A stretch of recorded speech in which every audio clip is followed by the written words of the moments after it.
Fui llegando a la bioética en los años 90, tuve el honor de trabajar junto a Ricardo Maliandi, que fue un eticista realmente muy prestigioso de la Argentina. Yo en ese momento era becaria y me convocó nada menos que a formar con él el comité de ética del Hospital Garrahan. Con lo cual fue una tarea muy importante para mí, que me estaba formando, y después, bueno, fui miembro titular y me quedé 15 años en el comité, y después me fui expandiendo a otros comités de ética, tanto asistencial como de la investigación. Siempre además como profesora titular y profesora adjunta de la Universidad de Buenos Aires y la Universidad Nacional de Lanús. Y en los últimos años hemos creado con un grupo de colaboradores la red de ética en ciencia y tecnología, también con la unidad de bioética de la Universidad de la República, una de sus representantes, Marianela Barcia, con la Universidad de Ciencias Empresariales y Sociales, y estamos tratando de ampliar la red a otras universidades y con nodos territoriales. Los nodos territoriales son asociaciones civiles, fundaciones, centros de salud, institutos médicos diversos que están dispuestos a esta tarea incómoda que es la bioética. Es una tarea incómoda la bioética, desde ya lo digo. Los filósofos solemos ser incómodos. ¿Por qué? Porque preguntamos esas cosas que en general uno no quiere preguntar, ¿no?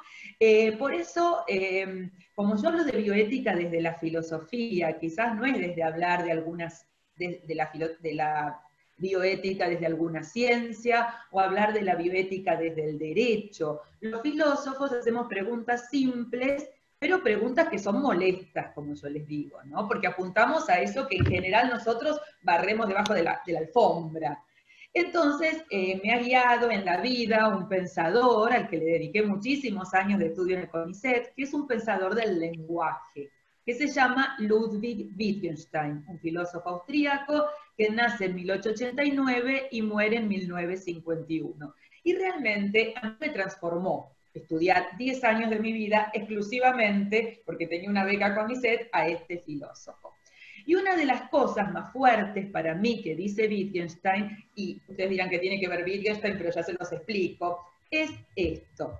Lo más importante a mí en bioética, porque es un filósofo que no habló de bioética, él hablaba de estos supuestos que hay en nuestro lenguaje, que ya nos condicionan y nos atan a ciertas posiciones sin darnos cuenta. Él decía que en nuestro lenguaje hay anclada toda una mitología, nosotros podríamos decir ideología, ¿sí?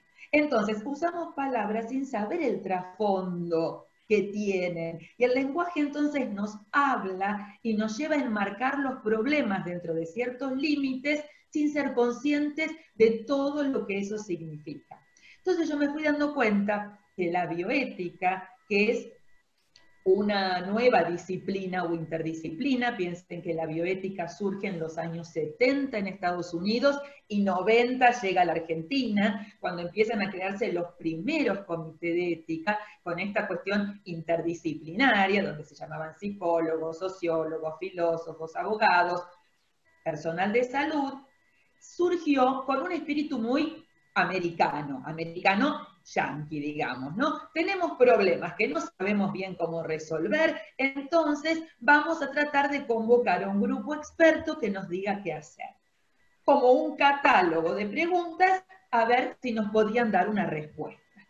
Bueno, a mí siempre me resultó insatisfactorio, quizás por ser filósofa, este modo de aproximarse a los problemas bioéticos. Porque los filósofos lo que hacemos casi siempre es reformular preguntas, no buscar respuestas rápidas, y menos codificarlas. La bioética le gusta establecer problemas, problemáticas. Estos son los tópicos de la bioética, estas son las preguntas y estas son las posibles respuestas. Llamamos a un grupo experto y después creamos documentos con organismos internacionales. UNESCO, Organización Mundial de la Salud, Organización Panamericana de la Salud, y normativizamos, que eso es normalizar.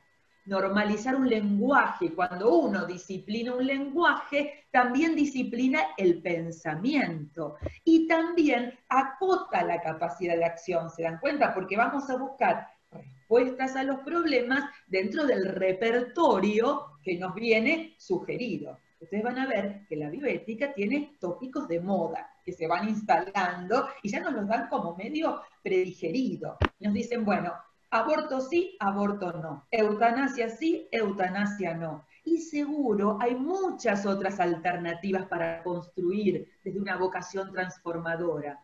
Pero la bioética nos da respuestas simplistas dentro del sistema. Por eso yo creo que una bioética llevada hasta sus últimas consecuencias es profundamente transformadora y revolucionaria. Pero tenemos que ir más allá de las normativas, los grupos expertos. Después podemos hablar algo acá que pasó con el COVID, que a mí me produjo un malestar enorme, o como todas estas cuestiones.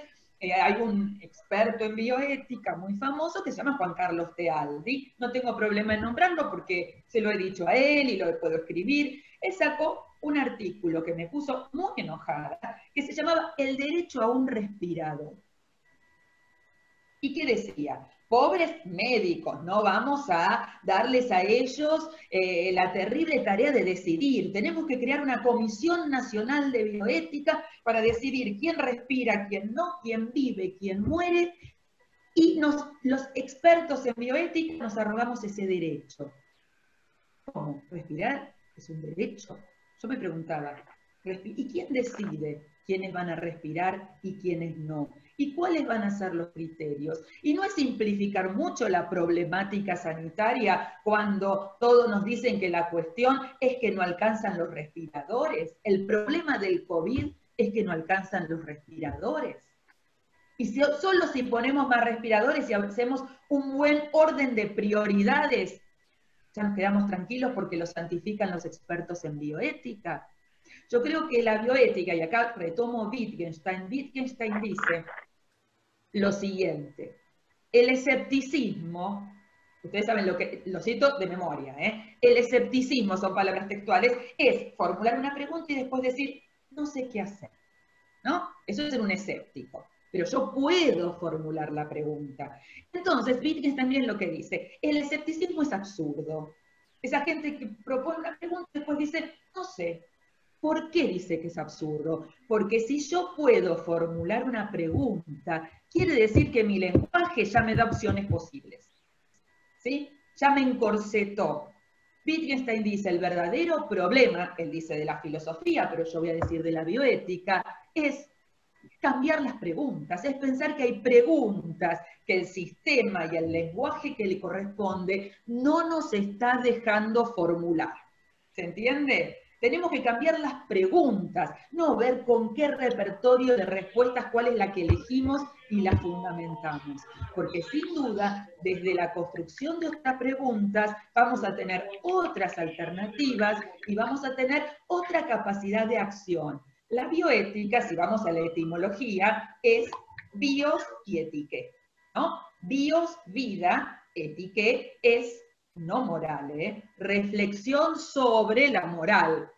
Es cuestionamiento a las pautas compartidas por un grupo, cultural, profesional. Ahora, la vida no tiene ética. Entonces, es como el resumen de decir, ética aplicada a las ciencias de la vida. ¿Sí? Es una ética profesional, no es una ética privada, la moral es privada, pero yo en la bioética es ética aplicada a las ciencias de la vida y a las profesiones y profesionales de ciencias de la vida. Nosotros nos manejamos en un sistema occidental reduccionista, ya desde los griegos, reducimos. Nos solemos ver el eslabón último de una cadena compleja, simplificamos. Entonces, cuando decimos ciencias de la vida, pensamos en ciencias biomédicas, pero las ciencias de la vida también es social, también es política, ¿sí? Entonces, la bioética abarca las ciencias biomédicas, las ciencias sociales, las ciencias políticas, las ciencias humanas. Pero como en la cabeza de la gente se hizo este nexo, que bioética es lo médico, bueno, a veces nosotros complementamos con una biopolítica. Pero ¿por qué es necesario plantear esto? Porque se hizo esa reducción. En realidad la palabra bioética ya naturalmente debería incluir lo social y lo político, ¿sí? Pero bueno, entonces a veces tenemos que decir bioética y biopolítica, que vienen de tradiciones diferentes. tratan los mismos temas, pero el abordaje biopolítico tiene que ver con autores que no adhieren al cientificismo, que lo vengo nombrando. Entonces, Wittgenstein decía, el cientificismo es absurdo si pretende dudar donde se puede formular una pregunta. La cuestión es pensar qué preguntas nuestro lenguaje no nos está dejando siquiera formular. Para eso tenemos que transformar el lenguaje, que siempre transforma las prácticas. No es que yo mañana digo, me invento otro lenguaje, porque el lenguaje es social, comunitario, pero tenemos que empezar a trabajar sobre nuestras instituciones para ir cambiando los modos de relación y que vayan surgiendo otros lenguajes. Cambiar las palabras y cambiar las prácticas va junto. No es una cosa primero, otra cosa después, va junto. ¿Voy bien, Flor?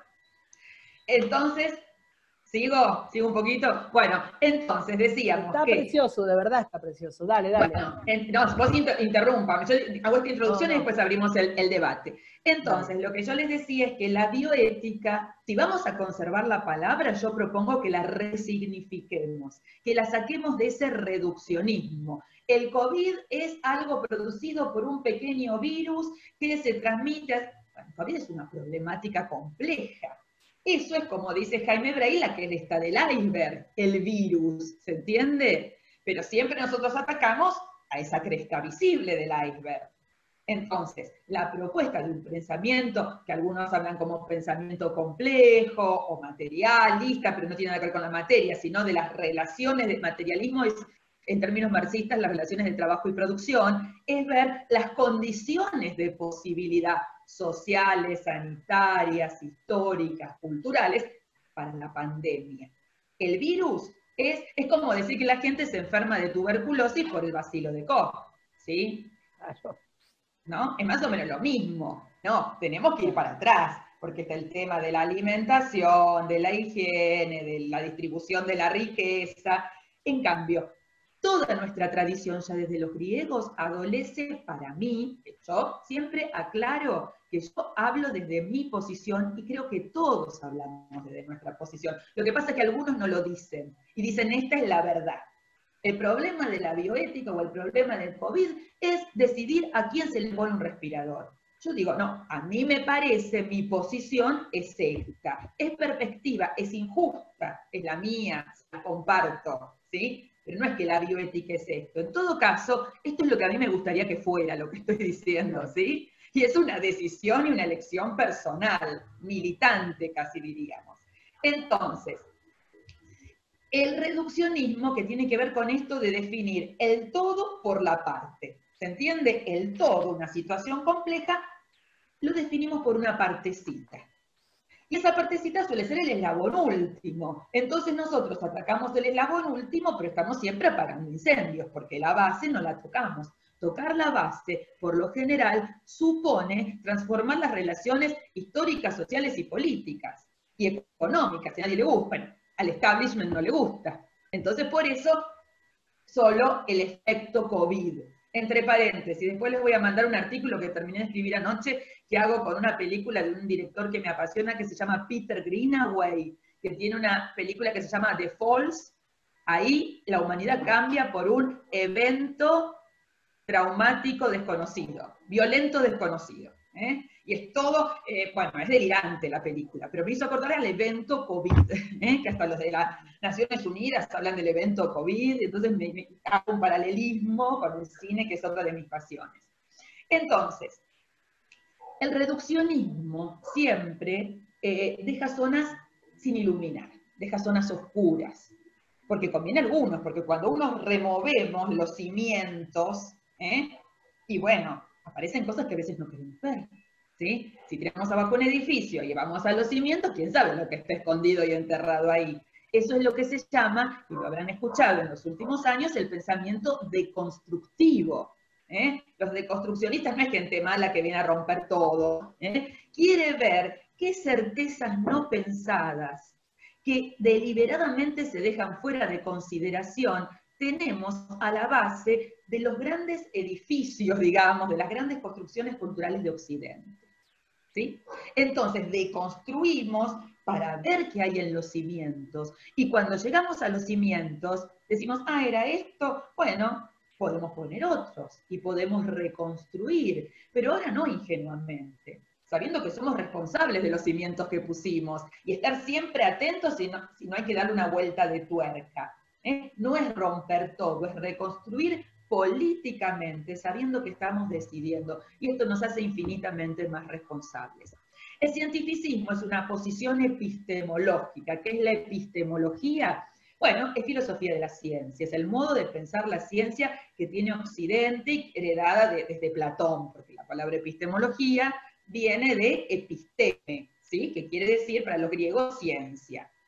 La epistemología aparece en el siglo XX, pero por filósofos que son herederos de toda una tradición filosófica y que les parece más importante ponerse una palabra griega de nombre. En vez de decir filosofía de la ciencia, ponemos epistemología. La epistemología nace como cientificismo.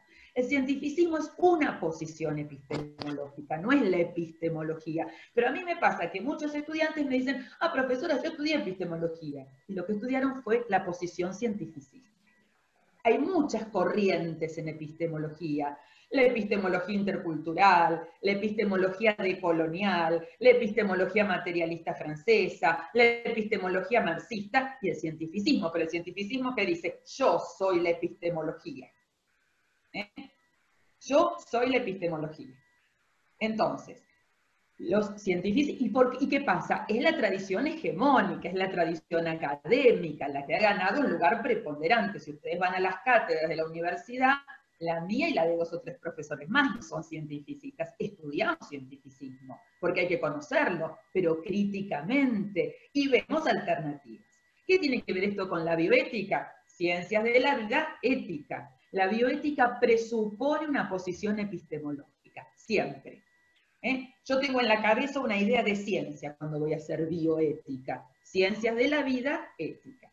El cientificismo dice que la ciencia es un conocimiento universal, objetivo, necesario y neutral, ética y políticamente. La ciencia no está fabricada, construida por los seres humanos para un científica. Los científicos cuando hacen ciencia se despojan de su nacionalidad, de su sexualidad, de sus intereses, de si tienen hambre, si le están cayendo bombas, y hacen ciencia con su inteligencia que los hermana a los científicos de todo el mundo. Y ese producto solo sería por el valor transnacional de la verdad. ¿Sí? Ojalá. Claro, podemos pensar, bueno, los límites. Creen que la ciencia es teórica, cuando la ciencia es práctica y teoría. En verdad, la teoría surge de un proceso de producción de conocimiento. Ese proceso de producción es un proceso institucional, ¿sí? Que está hecho por un grupo, que está financiado por diferentes personas, ¿se entiende? Entonces, ellos solo atienden a las teorías, ellos estudian las teorías científicas, cortan el vínculo con el proceso de producción. Lo ponen entre paréntesis, lo olvidan, como que la ciencia cayó así como el Espíritu Santo, ¿vieron? Pero en la cabeza de algunos elegidos científicos. Entonces dicen, es neutral, es impoluta, no tiene marcas, la llaman ciencia pura, la ciencia teórica. Fíjense, si un indígena dice, ese árbol es puro, decimos, eso es un tótem. Un científico dice ciencia pura y entonces ciencia básica, teórica. No, toda la ciencia, también la que es teórica, es el resultado de un proceso de producción social. El científico forma parte de un grupo, tiene un rol, tiene jefes, o dirige el proyecto, o es dirigido, está financiado. Entonces hay toda una trama de poder institucional que no puede hacer que no queden marcas en el producto, ¿se entiende? Ese producto no es inmaculado, no está ni bien ni mal, eso es obra humana, ¿sí? Es humano y los humanos socialmente nos manejamos así. ¿Qué es lo malo? Decir, esta es la verdad científica, como que no fuera una creación humana. Entonces, el reduccionismo es el cientificismo es profundamente reduccionista. Reduce la ciencia, que es práctica de producción de conocimiento teórico, que después revierte sobre la praxis, en ida y vuelta, praxis, teoría, praxis, por un esquema vertical. Acá está la teoría, acá está la praxis. Aplicamos las teorías, las bajamos a la praxis. Cuando creemos eso, pensamos que hay expertos que manejan los principios, la teoría, administran, porque tienen el saber teórico puro y nos dicen cómo aplicarlo. Entonces, como la bioética se impuso, el cientificismo que dice que la ciencia es neutral y que no responde a ningún valor ético, no podía desconocer la bioética. Entonces, ¿qué dicen? Dicen, la ciencia teórica y pura sigue siendo neutral. Por supuesto, en algún momento vamos a tener que bajar a la praxis. Ahí viene la bioética. Entonces, llamamos a los especialistas en bioética para decir, por ejemplo, como me ha pasado a mí, profesora, ¿cuántas veces es ético retrasplantar a un paciente que hace rechazo del órgano? Imagínense en el Gatham, un niño, 2 trasplantes, fracasan. ¿Es ético retrasplantarlo una vez más? Y yo decía, ¿quién soy yo para decirlo? ¿No es cierto? Entonces preguntaba, ¿por qué este niño fue al primer trasplante? Por una hepatitis A fulminante. Ese es el escándalo bioético. Ese niño no se debería haber enfermado. Lo que está mostrando esto es una cadena de desgracias y el fracaso de la medicina. ¿Sí? Entonces, si nosotros nos quedamos con las respuestas las preguntas que nos hacen en los comités de ética, estamos haciendo una bioética a la medida del cientificismo, que ve el eslabón final de una cadena, ¿sí? Y entonces hay algunos bioticidas que dicen, bueno, ¿a quién ponerle el respirador? ¿Cuántas veces? Bueno, yo en eso no me engancho, digamos, ¿sí? Porque no soy quien para decirlo. Puedo simplemente mostrar todos estos conflictos éticos que están desde el inicio, y puedo ayudar a que los miremos, los veamos, y cambiemos nuestra mirada, nuestro decir, nuestro hacer. Entonces, el cientificismo dice, bueno, está de moda la bioética, hablemos de bioética, ¿sí?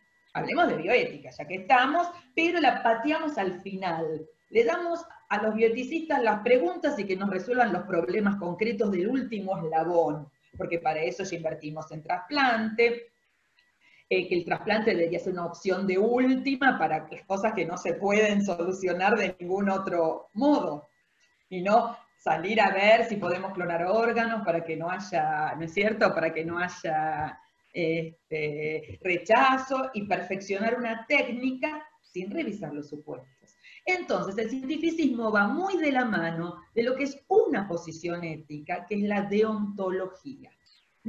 La ética, como la epistemología, tiene muchas posiciones. La deontología se lleva bien con el cientificismo, porque las dos creen en los sujetos universales, desterritorializados, en los expertos que manejan teorías y que bajan línea. La deontología es repartir derechos y deberes, ¿sí? Es hacer decálogos, declaraciones internacionales de principios. La declaración de Helsinki es deontológica, es deber del investigador, es deber del médico. Pero no es la única alternativa ética. Hay éticas axiológicas, éticas de los valores, valores socialmente construidos. La Declaración de Helsinki, por ejemplo, que habla de pacientes desarraigados, que no sabemos de quiénes son, cuánta plata tienen, qué les pasa, ¿sí? Es muy difícil llevar a un terreno axiológico, valorativo, porque en vez de decir, es deber del investigador informar al paciente, tendríamos que decir, es relevante para este grupo, es importante para esta comunidad que la investigación siga estas líneas. Y lo que es relevante o importante para un grupo, una clase social, una etnia, puede no serla para otra. Entonces, difícilmente se va a poder universalizar una perspectiva de valores en ética. Entonces, fíjense acá cómo estamos poniendo en el mismo nivel, digamos, este discurso experto de derechos, de deberes, de asociaciones internacionales, de declaraciones de principios. Entonces, el cientificismo se crea una bioética a su medida, que está representada por estos personajes, con estas complicidades políticas, etc. Entonces yo diría que la bioética, si la ponemos en el centro, disculpe, pero mi vida me la pasé dando clase, entonces yo sin pizarrón no funciono mucho, ¿no? La bioética la ponemos en el centro, siempre suponemos una epistemología, una idea de ciencia. ¿Qué es ciencia? ¿Qué es progreso científico? ¿Qué quiere decir progresar en ciencia? Muchos creen que el progreso científico es tecnologías cada vez más complejas. Y uno podría decir, no puede ser que la ciencia progresa cuando disminuye la brecha social, pero casi no son más conocimiento, más complejidad tecnológica. Eso es progreso. ¿Por qué? Entonces, una idea de ciencia y epistemología, la bioética, que es para mí cómo vincular ciencia y valores, valores locales, comunitarios, y políticas de investigación científico-tecnológica. Entonces, epistemología, bioética, y el otro eslabón es que todo esto se va a traducir en políticas científico-tecnológicas, que muchas veces, bueno, lo dicen los epistemólogos, lo dicen los bioticistas, pero sí, de esta corriente. Entonces tenemos estas políticas científico-tecnológicas, las tenemos santificadas por los epistemólogos y los bioeticistas, cómplices de estas organizaciones internacionales, que a mí me producen bastante tirria, por eso no me va tan bien en la vida, porque no estoy ni con la UNESCO, ni con la OPS, ¿no? Porque, bueno, son muy sesgadas, no miran a las comunidades, no comparten diálogos entre saberes. Fíjense, yo les dije que la bioética se esforzaba mucho por ser interdisciplinaria, ¿sí? Pero ¿saben qué? No se esfuerza por ser intercultural, ¿sí?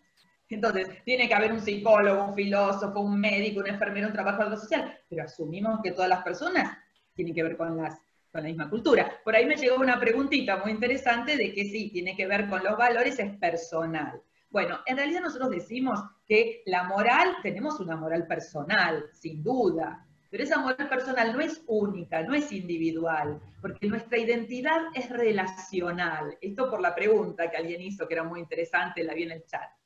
Nuestra moral, aún la que nosotros decimos es personal, es mía, es aprendida, es compartida, es el resultado de nuestras relaciones y experiencias.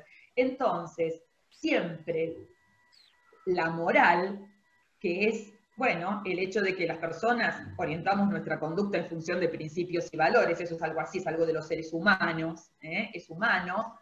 Esos principios y valores tienen un arraigo social, cultural. La ética quiere reflexionar sobre eso. Pero, un minuto nada más. Cuando nosotros decimos, esta es mi posición absolutamente mía, sin duda la construimos en nuestro vínculo con otros, o sea que siempre es social.